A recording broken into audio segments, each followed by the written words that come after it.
Hello everybody, welcome back to the Software Architecture vlog series where we speak about all things software architecture.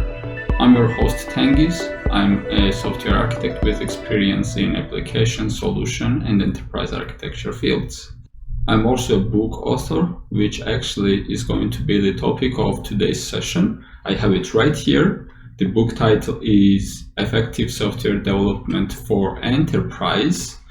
And the subtitle says Beyond DDD, Software Architecture and XP. We will review this book briefly. I hope that we will fit within 10 to 15 minutes. But there's a lot to discuss, of course, and I will not go into deep details. I cannot. But I hope that you will get an understanding of what the book is about and whether it's worth reading it. Let's get started. So the agenda that I have in mind is just to open the table of contents and speak a little bit about each big part of the book. But before we do that, I want to speak a little bit about the book's title. It says Effective Software Development for Enterprise, and I'll be honest, original title of the book was Perfect Software Development. That's right. This is the book about perfectionism, and I sometimes try to not mention that because people oftentimes think that the perfect is the enemy of good, but you know what, that quote does not apply everywhere. This is a great book, and I think that this book being about perfectionism, about idealism, is a great approach to writing such a technical book, because I intended to write this book for professionals who want to be the best in their area. This is not the book for dummies, and this is not the book for those who just want to understand some basics around software development. No, it's not. This is the book about pros, and this is about becoming a pro. And so anybody who is interested to become a pro, either you are at the junior level currently or at the mid level and you want to reach the senior or expert level, then you should read the book. So in short, the book is about doing things right, defeating the status quo, and understanding the big picture. You will see exactly how when we start looking into the table of contents. Before the part 1 in the book, there is preface, which I actually call part 0, but of course it's not numbered like that in the book. And that part is about a lot of interesting topics, including why I wrote the book and what kind of problems it will solve. By the way, interestingly, preface is available for free on LeanPub and on Amazon. Also, you can review a lot of parts of the book for free. But if you cannot find it anywhere, you can just shoot me a message and I will send you the free preface. The most important chapter of the preface, of course, is the one that explains the meaning of the effective software development. And the way I describe it is using 6 pillars. And I have them right here. First, meet users' expectations. Second, no defects. Third, scale out horizontally. 4, no dedicated production support team. 5, accelerate development pace. And 6, double ROI per developer, team, and software. I know these are quite ambitious, but I think any perfectionist or anybody who wants to build great software and do things right wants to achieve this. So this book will explain how to do this. And yes, I believe that in practice this is absolutely doable, and I always try to achieve these goals. Then comes part 1, introduction.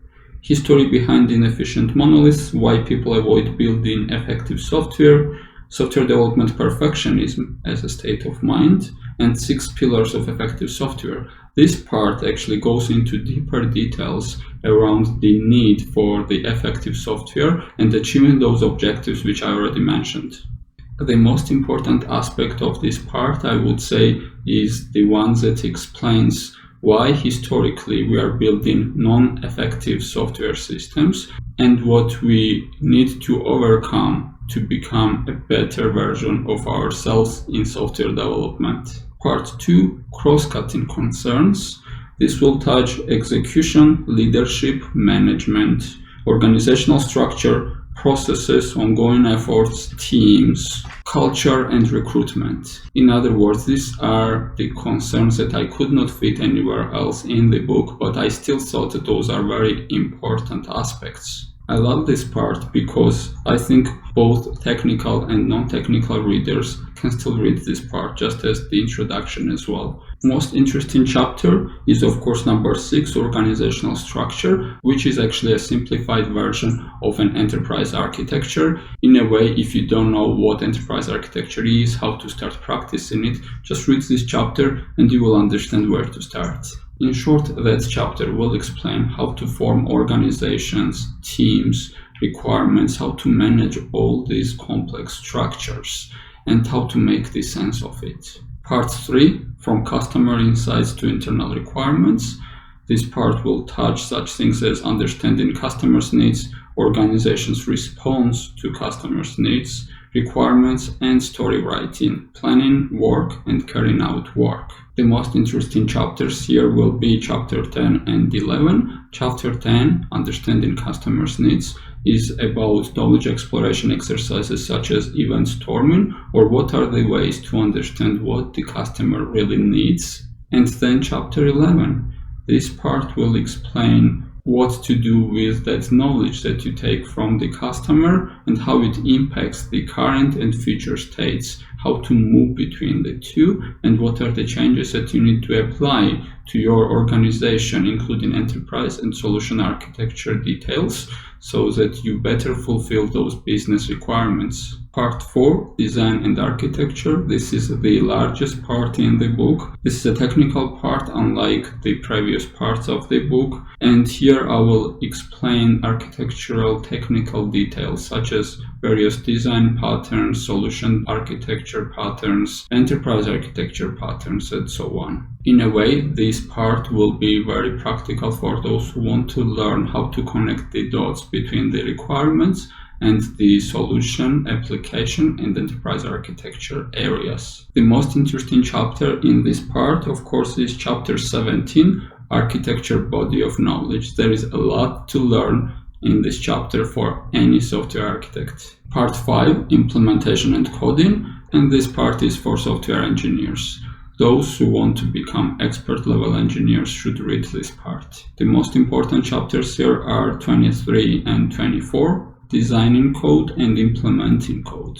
Believe me, this will take your knowledge to the next level. Part 6, testing and quality assurance. This part is helpful mostly to the software quality assurance engineers, but software engineers as well will benefit from it. Those who write automated tests will be surprised. I'm covering here a lot of test design and architecture patterns, which I'm sure most of those professionals are not aware of. Part 7, deployment, very interesting part for anybody who is trying to deliver the software systems.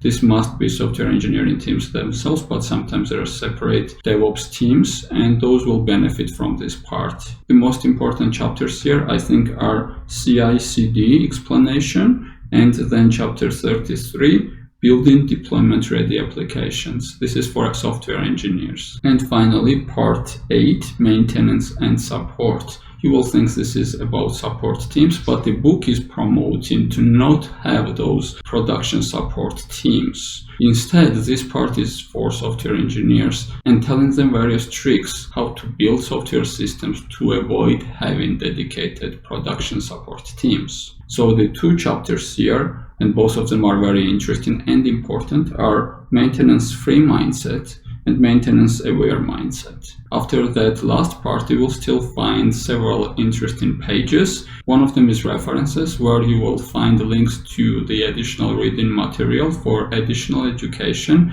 and to build the context around the book's knowledge. And lastly, index, which will help you navigate this book itself. But remember that this book is almost like a set of references to outside reading materials, because I would not be able to fit here all the knowledge that you need to become an expert. But this is a great starting point. And you know what? If I was starting my career right now, I would first read this book and then I would decide what to read next. This is the kind of book that I wrote for myself in the past. If I could send this message to myself in the past, I wish I had this book. And finally, if you are interested where to find this book, it is for sale on Amazon, Leanpub. Turns out it's also on Barnes & Noble and Walmart online marketplaces. And I expect that in the future you will be able to find this content at more places. And that was it about my book. If you think this is a great content, you can click thumbs up button and others will also find this video.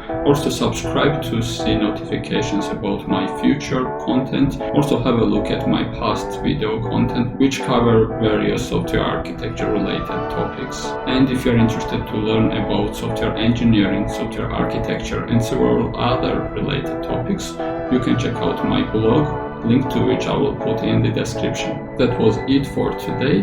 This was Tengiz, your host for the Software Architecture vlog series. Thank you. Bye bye.